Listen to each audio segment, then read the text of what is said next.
voilà, aujourd'hui je fais une vidéo qui a pour sujet en fait une scie, donc une scie Bushcraft que j'ai faite moi-même, celle-là les maisons. Pourquoi j'ai choisi de faire une scie cadre? Donc c'est le nom de cette scie, au lieu d'une scie pliante ou d'une scie déjà faite du marché. Donc tout simplement au niveau des scies pliantes, c'est sûr c'est pratique, c'est tout petit, ça passe partout, mais au niveau de la possibilité de coupe avec en fait les scies pliantes, c'est assez réduit, hein. Je vois pas, on peut pas trop couper un gros diamètre. En revanche avec celle-là, là vous verrez dans certaines petites vidéos, dans les petites images, on peut vraiment couper du bon diamètre, quoi. Un diamètre déjà de bien 10 cm, donc ce qui permet de faire quand même du bon boulot, tout en que ça soit un peu moins physique. Voilà. Bon, c'est sûr, celle-ci pèse un peu plus qu'une scie pliante, sauf qu'elle ne pèse que 300 grammes de plus, donc c'est pas hors norme, surtout qu'on peut faire beaucoup plus de boulot avec ça. Voilà. Qu'est-ce que je voulais dire d'autre? En plus, toutes les scies qu'on trouve sur le marché, si on veut s'acheter une bonne scie, c'est minimum 30 €, une bonne scie pliante. Que celle-ci, j'ai mis 9 € à tout casser, donc pour me fabriquer cette scie là. Donc surtout en achetant la lame et les deux tiges filetées ainsi que les vis papillons. Donc voilà, c'est vraiment peu.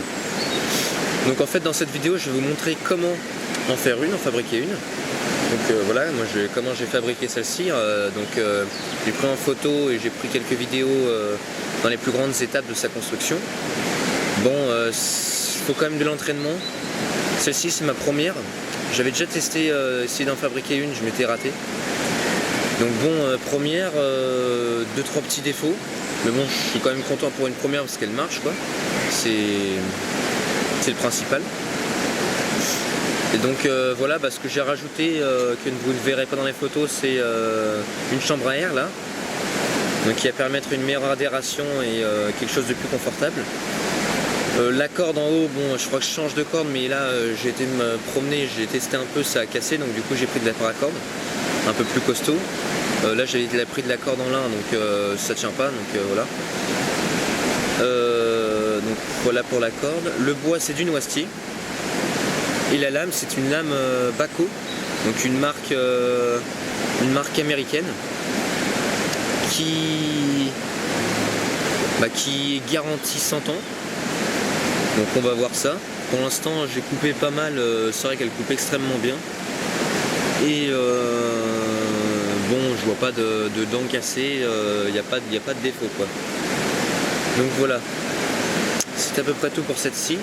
Donc je vais vous laisser voir avec le reste de la vidéo qui suit comment en fabriquer une, si vous voulez en fabriquer une, que vous êtes intéressé.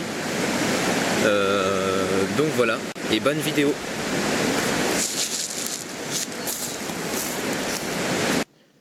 Découper une branche d'une longueur d'environ 1,60 m.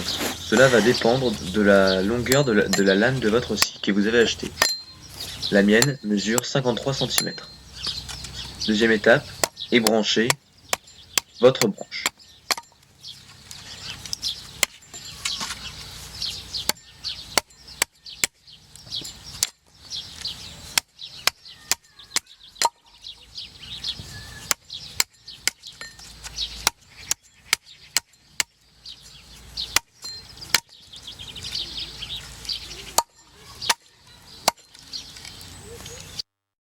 Après cela, enlevez les bouts de chaque extrémité du bâton pour que ceci soit plat, à l'aide de la scie.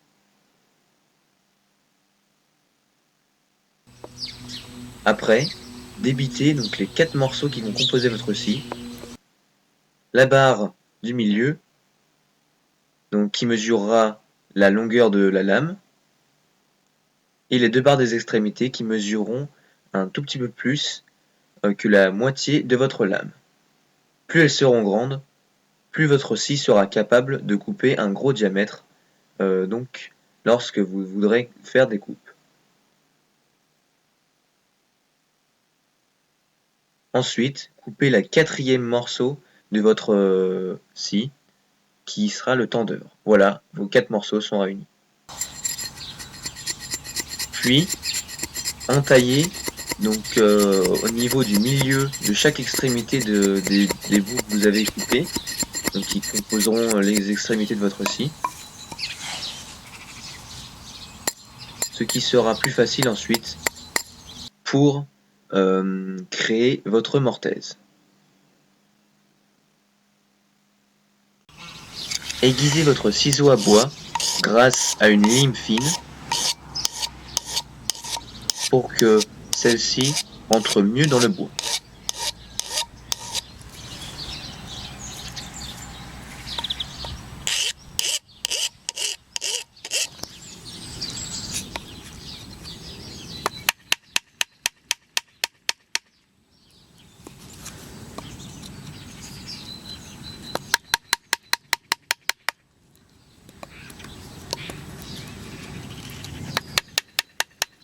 Tapez à l'aide d'un tronc d'arbre ou d'un marteau votre ciseau à bois qui est légèrement incurvé pour créer vos deux mortaises qui sont comme ceci.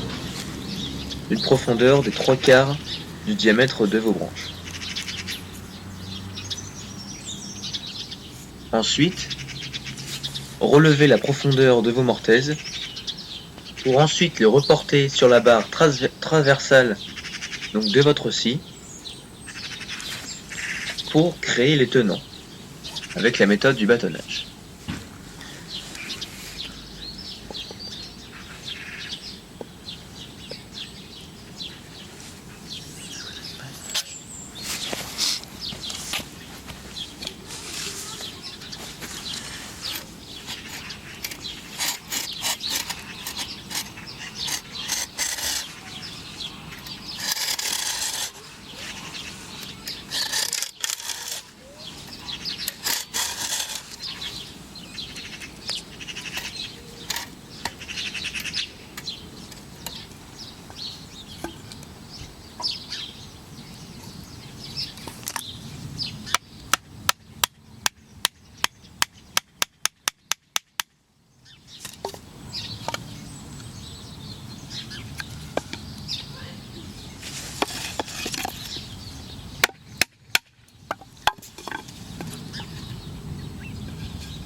Ajustez les tenants en fonction de la grandeur de votre lame. Il faut que le trou de l'extrémité donc arrive au centre, comme vous pouvez le voir là, au centre de chaque extrémité de votre scie, de la branche.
Ensuite, aplanez un petit peu le bout de chaque extrémité de votre scie, des branches de l'extrémité de votre scie, pour que cela soit plus facile à percer, pour ensuite mettre les vis papillons. Je vais choisir la technique du vilebrequin pour pouvoir percer, une perceuse de l'ancien temps. Mais avant cela, grâce à votre lame, repérez donc où elle arrive à peu près sur les extrémités de vos branches de la scie, puis marquez avec votre couteau